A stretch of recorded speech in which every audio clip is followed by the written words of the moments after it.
Homemade peanut tayo ngayon mga kayani. Samahan niyo ako. Simulan natin.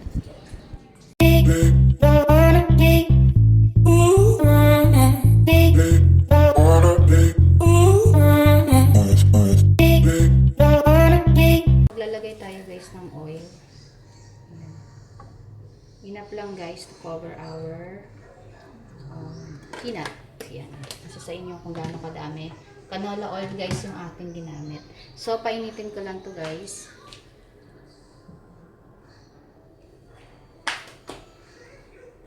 Gagamit tayo dito guys ng butter.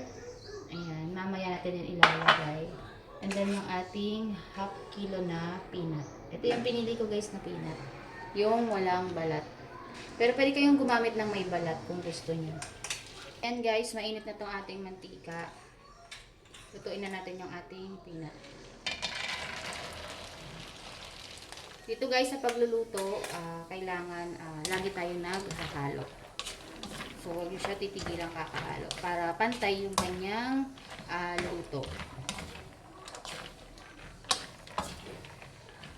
Kung gagawa rin kayo guys ng peanut butter, make sure din na magandang klase na rin ng oil yung gagamitin natin. Ako guys, yung ginamit kong oil is canola oil.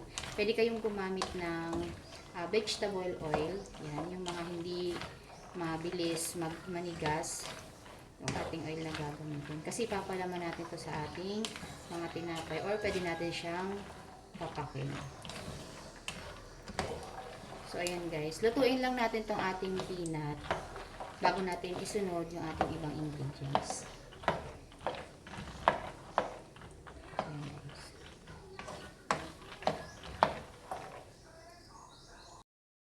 So, ayan guys, nagbo-brown-brown na yung ating peanut. Makikita nyo naman. Nag-low heat na ako dito guys. And then, para makasigurado kayo guys na kung luto na yung ating peanut, pwede kayong kumuha ng isa or tiktikman nyo rin. Pero ito okay na to. And then, patayin ko na yung ating apoy. Then, ilagay na natin yung ating butter. Ayan. Off na yan guys. Medyo mainit pa kasi lagay yung ating mantika. Kaya ganyan.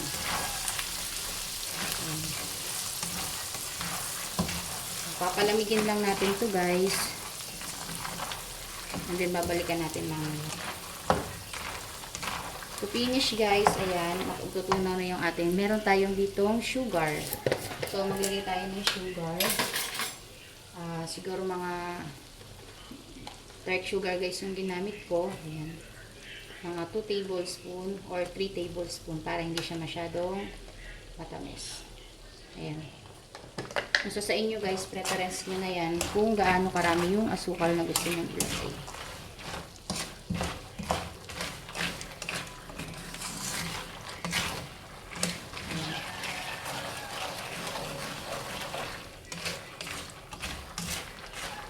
So isa-set aside lang natin to guys, and then after neto, saka na tayo maggiling ng ating peanut. Hanggang sa, dapat guys, malamig na muna siya. So, yan. Ang bango guys, ang bango ng butter. Pwede kayo maglagay ng margarine kung may margarine kayo or butter, yan. Ako nilagay ko guys yung salted butter. So hindi na ako naglagay ng salt kasi salted butter na yung nilagay natin. So kung yung unsalted naman guys yung ilalagay yung margarine, pwede kayong maglagay na a pinch of salt para tanggal umay lang din.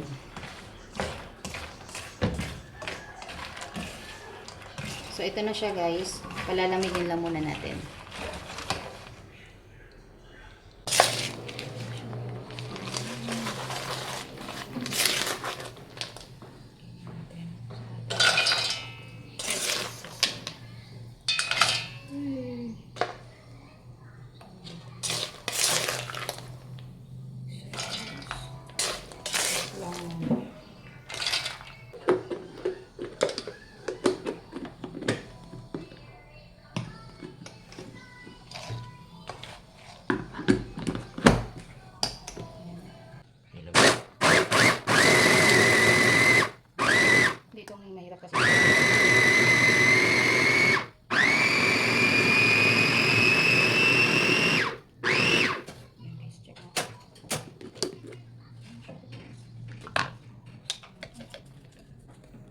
Hindi ba ganyan ba ganyan? Hindi.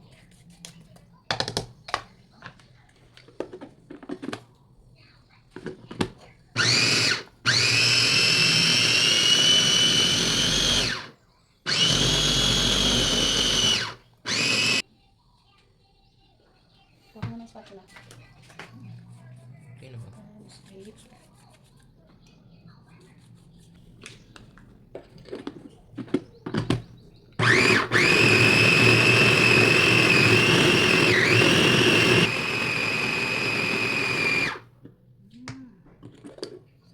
Guys, hindi na siya.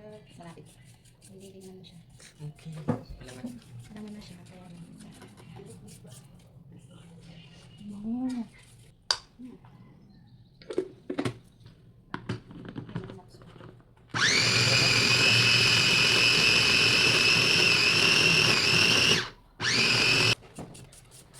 Sama lang yung oil niya.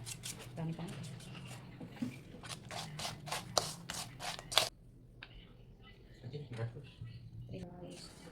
And that's it mga kayanis, nakita niyo naman, 'di ba? Nakagawa tayo ng homemade peanut butter. So, yung the rest nito mga kayanis, siguro 1/4 pa lang 'to. So, gagawin ko pa yung natira nating hindi nagiling.